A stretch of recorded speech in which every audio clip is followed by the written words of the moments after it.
আজকে ফাইনালি আমি উদয়পুরের জন্য রেডি হচ্ছি অ্যান্ড আজকেই আমি যাব ওখানে। অ্যান্ড এর আগে রোলোকে তো ক্রেশেও সেট করতে হবে। সেটাও একটা মনের মধ্যে টেনশন ছিল যে কী করে থাকবে, মাত্র ওর শরীরটা একটু ঠিক হয়েছে, এখন আবার আমাকে ছাড়া ওকে থাকতে হবে। বাট কিছু করার নেই, যেখানে রাখবো খুব ট্রাস্টওয়ার্দি একটা জায়গা আমি পেয়েছি।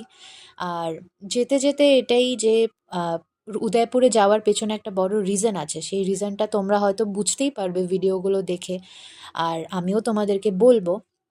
আর রাস্তার মধ্যে যেটা আমার সবসময়ই হয়, একটু খিদে পেয়ে যায়, তাই আমি ওখান থেকে একটু পুরি তরকারিও খেয়ে নিলাম। আমরা রওনা দিয়েছি অলমোস্ট বিকেল দিকেই, তো তাই ওখানে পৌঁছোতে পৌঁছোতে অনেকটা সন্ধেই হয়ে গেছিলো। আর অনেক দিন পরে পাপাকে পেয়ে সত্যি ভীষণ ভীষণ ভাল লাগছিল, তাই আমি জাস্ট পাপাকে ছাড়ছিলামই না। উদয়পুর এসেও আমাকে কিছু অন্যরকম কাজ করতে হয়েছে, সেগুলোর ব্যাপারে আমি এক্সপ্লেন করব নেক্সট ভ্লগে। টিল দেন টেক কেয়ার, বা বাই।